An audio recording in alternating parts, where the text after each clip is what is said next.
Every day they're printing 125 billion. Every single day.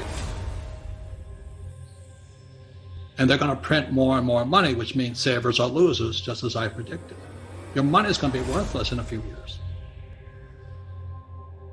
The real problem of this crisis started back in 1904, when the richest guys on earth took over the education system in the United States. They formed a thing called the General Education Board. It was formed by guys like Rockefeller and J.P. Morgan. And what they pulled out of education was financial education. And so the reason they could rip us off, as you and I know, is via the mechanism of money. And that's why I wrote Rich Dad, Poor Dad. It was a warning shot across the bow back in 1997. I said, wake up, something's coming down the road. So we're here right now. This is the biggest transformation in the history of the world. It's from industrial age to information age. If you're losing money right now, the problem starts in what you were taught in school. Because they never taught you anything about money. They never taught you about a financial statement, like my rich dad did. They teach you that diploma is everything. It's a piece of toilet paper. BS. Right. And you buy into that mechanism of money, and you believe that that is the only thing to focus on. And what you're saying right now with these stimulus packages is all of this money being given, quote unquote, away by the government to everybody is actually devaluing your dollar, it's devaluing your pension, it's devaluing your savings, and it's wiping out businesses. You're dying by this sword. Yeah, and the harder you work for money, the poorer you're gonna get. That's the tragedy. So this is how what Fuller talked about, the prison is inside our head, Buckminster Fuller.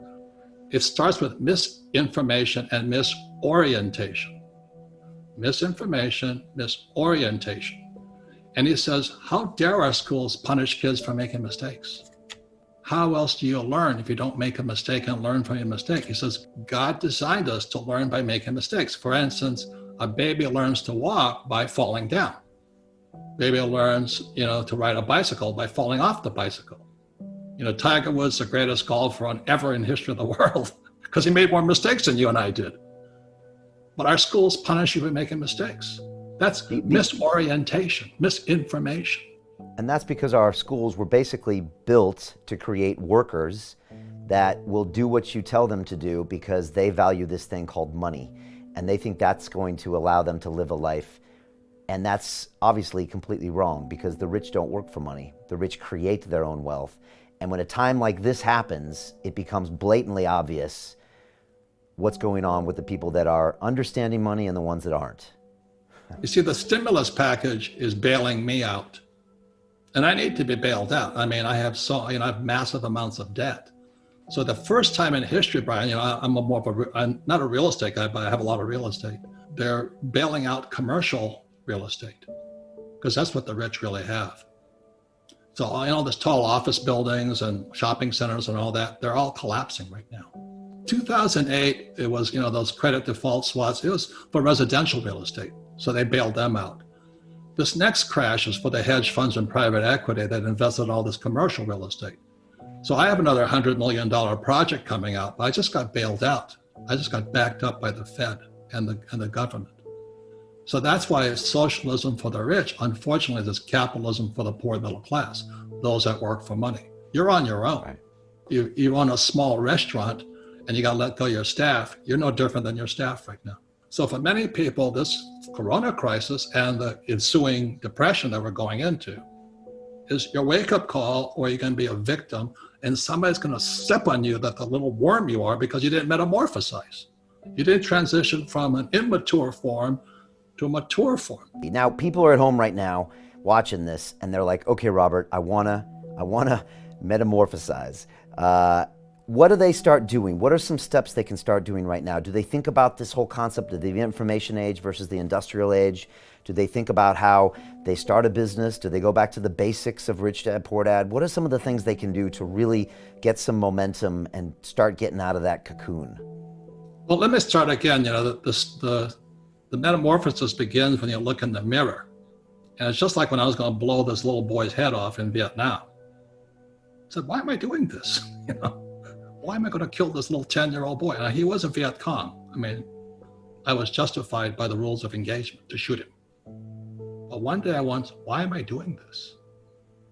I was a Viet Cong. I mean, I was justified by the rules of engagement to shoot him. But one day I went, why am I doing this? And if you're standing in front of the mirror today, with this coronavirus and looming depression, how did I get here is the question. What don't I know?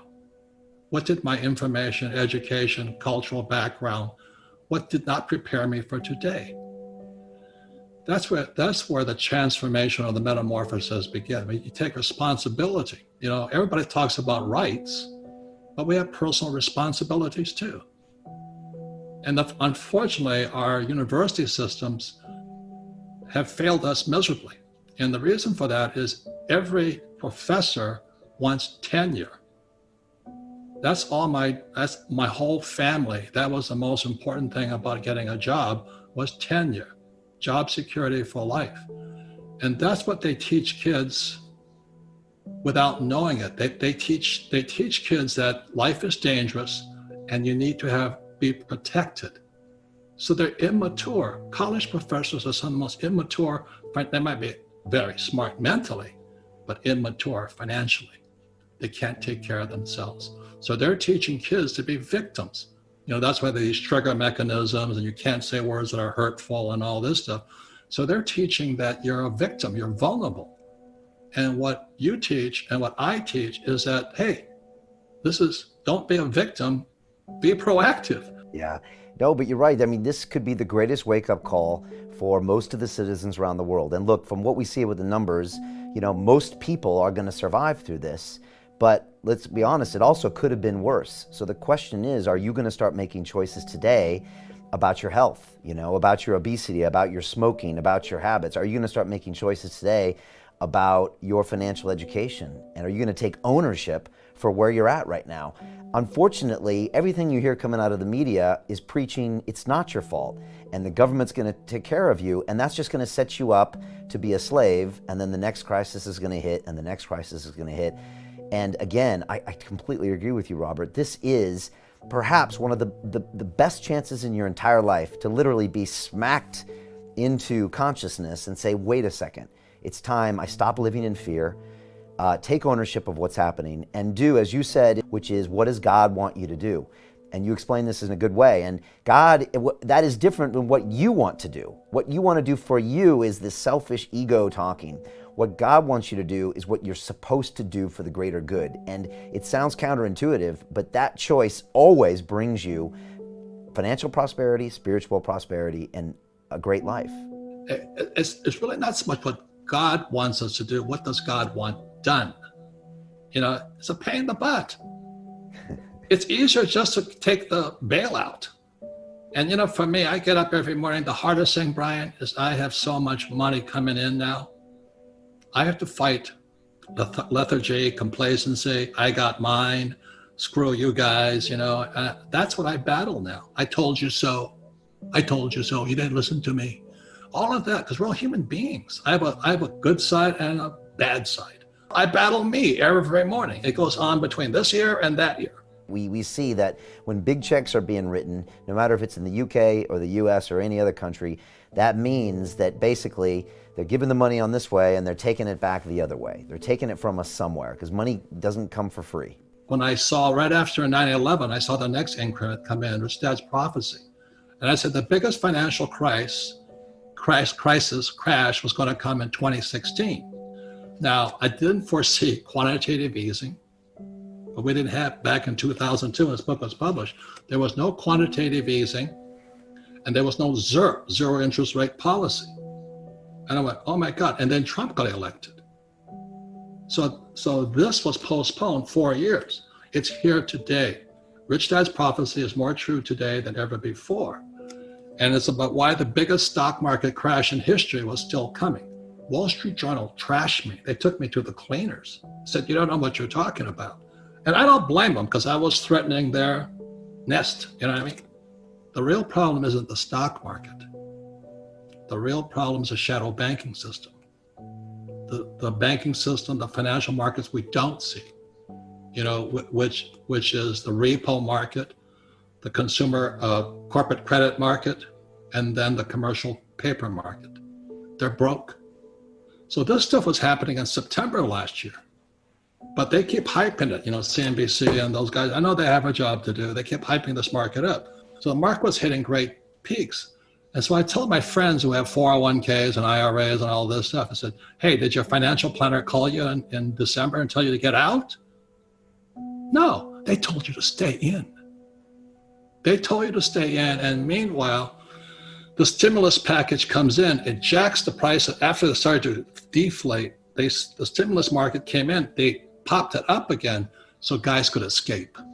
So the rich could escape. Meanwhile, they're on CNBC telling you, stick it out, stay for the long term, the market will bounce back. Oh, give me a break. Are you that stupid? Can't you see what they're doing? And the fact is they cannot. So this crash, as you know, just prior to this crash was called the everything bubble. Stock market was high, real estate was high. I don't know what else was high. Gold and silver, everything was high. The trouble now, everything's deflating. I'm in serious trouble financially at one end because I own hotels and I have 8,000 rental units. Today, they're not paying rent. Now, does that affect me? Of course it does. But the way the rich, or my rich dad taught me to play the game is I have LLCs and S corporations and C corporations. Corporations, I hide behind that. I own nothing technically. They can sue me for my money, but they'll sue a limited liability corporation. They can't touch me. So this is what I taught in Rich Dad, Poor Dad. So it's not the asset. I have businesses, I have real estate, I have stocks, bonds. I don't have any stocks, bonds. I have gold and silver, I have oil. Now, is my oil guy in trouble? No, because he didn't finance his oil drilling with debt. So some people are doing really well because they saw this coming. So it's not the asset class. It's really understanding or looking behind the curtain, seeing the wizard. Right now is Powell and Larry Summers and these guys. I mean, they misled us totally. So am I going to cry? No. What am I going to do? I'm going to change me. I can't change them, but I can change me. That's my attitude. Now, gold goes up and down because the gold market is manipulated. The futures market, the ETF market, GLD, SLV, and then physical gold. So the thing I think is interesting is the price of gold goes down, but you can't buy any gold at the physical market. So the futures market is coming down, the GLD price is coming down, paper market is coming down, but physical, you can't get anything on it. Why? It's because the rich are hoarding it. The rich are hoarding gold and silver like toilet paper and guns. The poor and middle class are calling their financial planner, and the financial planner is telling them to stay in it for the long term. And meanwhile, the rich are getting out. Wake up is my message.